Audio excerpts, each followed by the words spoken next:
Good day at day good mga ka-GT sa kalam. Magandang hapon po at ito tayo nga po ay nabigyan ho uli ng susi ng sasakyan ng aking panganay na kapatid at kami lang ay dito sa Calamba City at kailangan niya pong mamili para sa kanyang store mga ka-GT. Pasensya na po at ako'y may sipon pa kaya po ganito ang boses ko. Ayan, Tol Marlene, nakita ko na naman si Ate Iska nakatambay dun sa harap ng bahay nyo, harap pala ng bahay ni Tetang. At shoutout kay Ate Aton. Ayan, may paninda po siya ngayon. Ngayong araw na to mga ka-GT. November 6, 2024. At ayun, lunok lang JT. At ayan, dumaan po ako, nakita nyo naman, dami siya ng payaan ng ilog ng pansol mga ka-JT. At ayan, dami po nanonood. Sorry, tao lang po naliligo. At dyan po, lumabas na po ako dyan. Tapos pinastart ko na po yung kaming sasakyan mga ka-JT. Ng kapatid ko pala, ng ate ko. At ayan, kami po ay mamimili lang.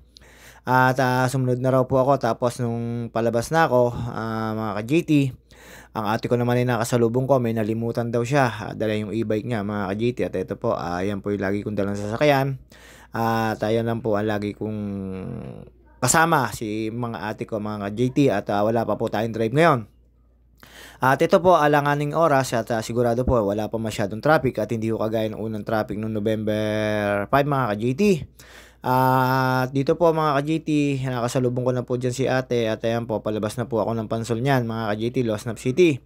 At medyo may kainitan po talaga pero wala naman pong ulan, pero may bagyo naman po mga ka-GT, alam ko norte. Dyan ko po nakasalubong yung e-bike ni ate. At sabi sa akin, ayan po, sasalubungin pa ko niyan dyan. At tapos ang sabi niya sa akin, may nakalimutan lang daw po siya, inantay ko na lang po siya sa kanto. At yun, pagkarating niya po sa kanto mga ka-GT, sa store niya, doon sa may talipapa, umalis na po kami at yun, na hindi naman kami napatsyempa yan, nakita niyo po yung e-bike na yan. Yan po yung inaantayin ko mamaya.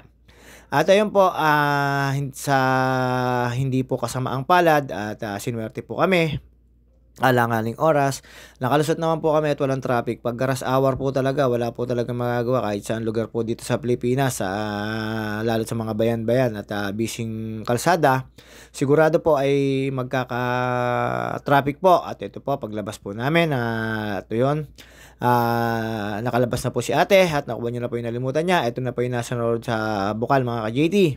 At dyan po ay wala po ako nakikitang traffic pa. At saka meron na pong daang papuntang bypass mga ka-GT na dadaan kayo sa subdivision. Kaya light vehicles lang po mga ka-driver ko ang pwede doon. Hindi ho pwede yung heavy na mga sasakyan. At dyan po, pag ikot ko po ng Calamba, nakita ko po ang truck ni Ronnie at ni Jun Tianak, yung mga dati kong kasama sa dump truck nang ako'y nagtatrabaho pa sa truck. At ayun po, nagilahan po sila. Tumirik po yung isa, mga ka-GT. Nakakasalubong ko po sila at nakita ko po natirik po sa crossing yung isang truck ng Candelaria. At ayun po, nagilahan po sila. At yun naman, naiuwi na ni Ronnie yung truck na isa, mga ka-GT. Si Jun Tianak po yun, tsaka si Ronnie, tumirik lang po. At ito po, mga ka-GT, swerte naman po tayo at wala pa pong traffic at meron man pong traffic doon lang po sa Meriles at syempre naiimbudo po doon at nagagawa naman po ng paraan ng mga poso. Ako hindi ko na po kayo sisisihin, talaga naman pong gagawin yan para naman po sa ikapapanatag ng mga ibang nadaan dito lagi sa Bising Highway na to mga ka-GT. Siguro ang dami na lang po talaga mga sasakyan kaya medyo nakaranas po tayo ng traffic na may na bumper to bumper mga ka-driver ko pag po dumaan dito sa Bukal na to. At dito po dalawa na po yung kalsadang nadadaanan at yung pong papuntang may bypass sa may Montana. Ang labas po ay bypass crossing Bukal mga ka-GT. At ako po ay hindi na doon dumaan dahil hindi naman po ganun kahaba ang traffic. Itong araw na po to ay kailangan po namin mamiling magkapatid para may pan-display sa store ni Ate Janet. At umikot muna kami dun sa may papuntang merkado at nagpatahi po siya ng jumper mga ka-GT. At yun po yung binili namin tela sa Divisoria. At dito po ko siya nagpapatahi sa suki niya sa may merkado na raw po siya pwesto. At ito po yung sinasabi ko sa inyo sa may Water District, dire-diretso naman po yung palo ng sasakyan, hindi naman po ganun ka-traffic at syempre medyo maski po dito pero ang bilis naman po nilang gumawa, ayan nabuhusan po kagad talaga naman minamadali nila, good job naman po yan, kaya lang po talaga mababas lang po ka talaga sa traffic kasi ang dami po talaga na perwisyo. Pero ayan, nakita niyo nabuhusan na po kaagad yan mga ka-JT. At pagtapos naman po niya madaanan, sigurado naman po ay balik back to normal na traffic po talaga. At saka po sa dami na rin po siguro ng sasakyan at napunta rito, ang lungsod ng Calamba City ay siguro ay talaga namang mataon at ma-business mga ka-JT. At ayan, pagkalampas po namin doon mga ka-JT, eto na po, wala naman pong traffic, regular na traffic na po ito. Makalampas po ng Letran, JP Rizal at papunta na pong Gold Pure at sa may halang stoplight mga ka-JT, kakanan po tayo doon at papunta po tayo ng Merkado. At ito po, palampas na po tayo ng kanto ng Letran mga ka-JT, wala pa rin pong traffic at napatsyempo lang po tayo na hindi ma-traffic at hindi busy po yung kalsada kasi po ay katanghalian tapat ito mga ka-JT, mga alas 2 po yan, alas 3, ganun po mga ka-JT. Sinuwerte lang po tayo na wala pong traffic, pero hindi ho mawawala ng traffic yan after po ng ilang mga oras niya mga ka-JT. Makakaranas po tayo ng traffic dyan. At ayan po, hanggang stoplight lang po tayo dyan. Ang kaliwa po ng stoplight dyan sa may halang ay papuntang munisipyo. At doon, dadaan din po tayo mamaya sa munisipyo. May lalakad din si ate. At bago dumating ho ng stoplight, at kakanan po tayo doon sa stoplight mga ka-JT kasi papasok po tayo ng Merkado sa Lumang Bayan mga ka-JT. At ito po sa mga taga Calamba City na mga hindi ho nakakauwi at nasa ibang bansa. Ito na po yung Calamba City mga ka-JT, along the highway po to ng Halang. Papapasok po na may papuntang CI mga ka-JT, may mga school po doon, CI High School at CI Elementary mga ka-JT, papanik po na Lechireon. At ayan po, medyo palampas na po ako sa dating Pag-ibig at may mga establishmento dyan. Minsan dito po ay marami nagiging cause ng traffic kasi naatras, napasok po at meron po kasi dyan mga bilihan at mga marami pong nag-o-office dyan sa may bago dumating ng Wilcon pagpapunta ko kayong Calamba City. At ito po, paliko na po ako sa may Lecheria mga ka-JT. Buti na lang po at hindi ko ganun kahaba ang traffic pero napakainit po. At hindi na naman po iniinda ng sasakyan ni Ate Janet yan at dahil napalitan na po ng bago radiator yan at may cooling system na mga ka-JT kaya hindi na po nakainit ang loob ng sasakyan at nananatili ng malamig po. At ayun, medyo mahalay lang po yung nagastos ni Ate at baka yung mga pang-ilalim nawala na po yung ingay, pinapalitan na po ni Ate. At ayun po mga ka-JT, papanig na po kami dito. At siyempre, Lecheria po yan mga ka-JT sa mga taga Calamba City. Alam po ito. Umikot lang po kami dyan at doon po ako dumaan sa may papuntang LE Village at papasok po ako ng Merkado at doon po yung patahian ni Ate at tinawagan daw po siya at so baka sumobra yung sukat ng papagawa niyang jumper mga ka-JT. At ayan, dire-diretso lang po tayo dyan at dumaan po tayo sa may Torres at shoutout kay Kuya Nene at doon sa mga kasama ni Kuya Nene, nakita ko po siya nagagawa doon sa water station na money market ni paring Darwin, Jasmine Abando. At dumaan po ako doon po ako kumanan papuntang LE Village sa likod po ng Dariola. Likod po ng Merkado mga ka-JT. Para po kasi hindi po tayo pwedeng pumasok doon sa may Sterling at one way po yun. Kaya dito po ang daan sa may likod po ng Merkado mga ka-JT sa may Lumang Palengke, sa may LE Village, sa may papuntang Silangan. Doon po kayo dapat dumaan para makapasok po kayo papuntang Palengking Luma mga ka-JT sa Merkado. At ito po, ayan, Torres Bike Shop na po yan, kakanan po tayo dyan. May daan din po dyan sa may dulo at dito dadaanan po natin yung water station ni na paring Darwin. Dyan po, buti na lang po wala po tayong traffic mga ka-JT at mga ka-driver ko. Pagkatapos po namin dyan, bumili lang po kami ng mga ni Ate Janet sa mga suki niya at dumiretso po kami sa may munisipyo at meron po siyang kinausap mga ka-JT. At syempre busy po tayo, busy-busyhan at lagi lang po tayo nagdadrive pa sa mga kapatid ko mga ka-JT. At hindi naman pwedeng hindi natin siya sasamahan at nandyan po yung mga hanap buhay natin mga ka-JT sa mga kapatid ko, sa mga ate ko. At sa mga nagtatanong po, kung ako ba'y single? Oo, single po. Marami pong nagmamahal pero ako wala akong minamahal, mga ka-JT. Sa mga single po dyan, out there, dyan na lang po kayo, dito lang po ako. At yun po mga ka-JT, umikot lang po tayo dito. Labas lang din po nito ay pa sa kabila at ibang daan lang po to pero papunta lang din po Lumang Bayan to. At sa mga nanonood po sa akin at nagtatangkilik po sa mga video-video ko, maraming salamat po at sa lahat po ng nagpa-follow sa akin at yung nag-follow bago po ngayon sa akin sa TikTok, maraming salamat at meron din po ako YT. Pero lahat po ito ay ano lang, blagag-blagagan lang mga ka-GT. At shoutout nga pala po sa mga nagpapa-shoutout dyan at yung lagi nanonood sa akin at yung mga kasama ko kahapon sa kiddie party mga ka-GT, birthday party ng isang bata. At ayan po, ginagawa po yung dyan sa LE Village, ginagawa po dyan yung court, yung covered court. Siguro i-shield na para hindi naulan na natin po.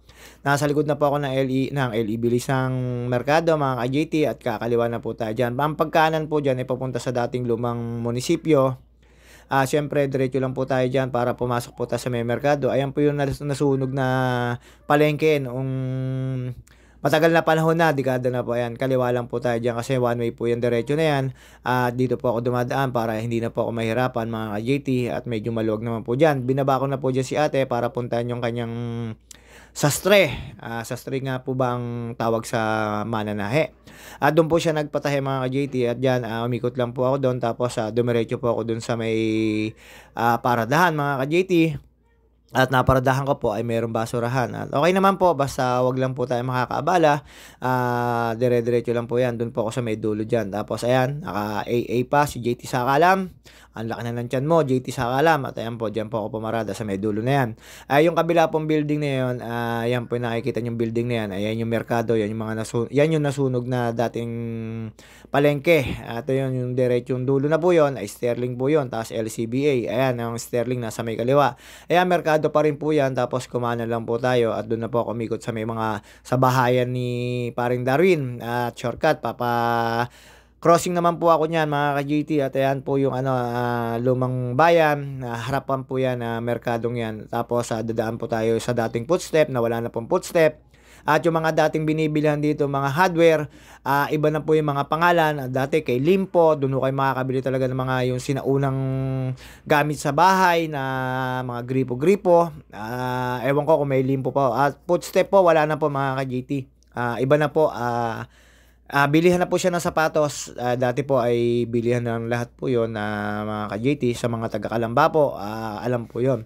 Tapos umikot lang po ako dyan doon sa may makalampas po ng Mercury at may bilihan po doon ng merienda. Hindi po ako nakabili ng merienda at nagmamadali po si Ate Janet at may bibilihin daw po at bumili po kami ng mga kailangan niya sa store niya. Ito po, hindi ko na po alam ang lugar na to, pero Calamba City pa rin po. Joke lang po. Ikot lang po tayo dyan. Dyan may maraming bilihan ng mga merienda po dyan. Yung kay Yayangs. Tsaka po yung dating bilihan po ng Okoy-Okoy. Okoy-Okoy na. Okoy po. Tsaka yung mga merienda, mais, maha, tapos ayun, pagkakanan ko po doon, kaliwa ko po doon, tapos sabay kanan, ito, dadaan ako na parang Darwin, at lumapas po ako dyan, mga ka-JT, tapos umikot po ako sa may harap ng Central 1, mga ka-JT, para iwas traffic po. Shortcut lang po yung ginamit ko dyan sa may loob ng lumang palengke, mga ka-JT. Dyan po rin na makikita nyo yung bahay ni Sir Rizal. Tapos ayan po, medyo may kainitan na po mga ka-JT. Dire-diretso lang po tayo dyan. Papunta na po tayo ng crossing yan. At pagdating po sa crossing, bumili lang po saglit ng at may pupunta nga po kami ng munisipyo mga ka-JT. At ayan po mga ka-JT. Dire-diretso lang po tayo dyan. Medyo may kainitan lang. Nakabili na po kami dyan ng mga unang kailangan natin dyan sa store niya. Lalampas lang po tayo dyan ng Riles at dyan sa may Riles na yan ay trade na yan mga ka-JT. At babalik po tayo dyan mamaya, pupunta lang po tayo ng munisipyo at dadaan po pa kami kay Perez para mamili pa ng ibang kailangan sa store ng aking ate. At dyan po kami dumaan sa may crossing, sa may Real po, doon ako dumaan at mga ka-JT. Tapos ng pagkarating po namin sa may munisipyo mga ka-JT, ibinaba ko lang po si ate at ito na po yung munisipyo, binaba ko lang po siya dyan mga ka-JT. At dito ko po siya binababa lagi sa may malapit sa Treasury kasi malapit dyan po yung pinupuntahan niya mga ka-JT pagbaba niya po dyan. At ayan po, at nakita nyo naman po, nagmamadaling bumaba. At pagkababa niya po dyan, at inantay ko lang po siya doon sa may harapan mga ka-JT kasi pwede na po pumarada doon. At ayun mga ka-JT, ikot lang po tayo dyan. Mekos-mekos lang po tayo dyan. At pagkatapos po namin dyan sa may munisipyo, dito po ako dumaan sa may likod po naman ng Likod po ng City Mall at sa likod din po 'yan ng Rizal Stadium mga ka-JT. At ayun po, papunta na po kami diyan sa Perez at do'n po, medyo magtatagal kami do'n kasi marami siyang papamili do'n.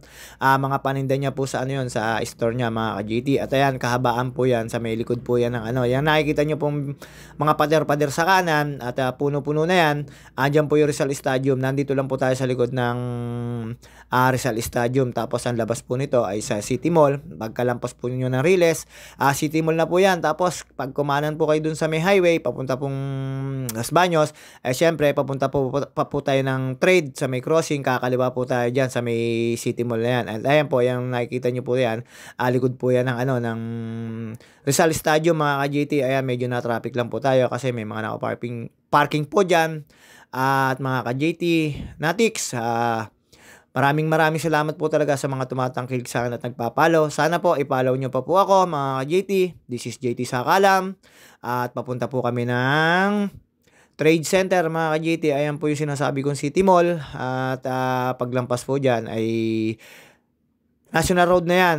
Kumaliwa lang po ako, papunta po ng Perez. At ayun po, mga ka-GT, after po namin ng Perez, doon po kami dumaan sa may papuntang Real. Kasi po, papunta na po ng rush hour yung oras. Medyo 4:30 na, ganun na. Awasan na po sa munisipyo, sa school. Kaya doon na po ako dumaan sa may papuntang Real.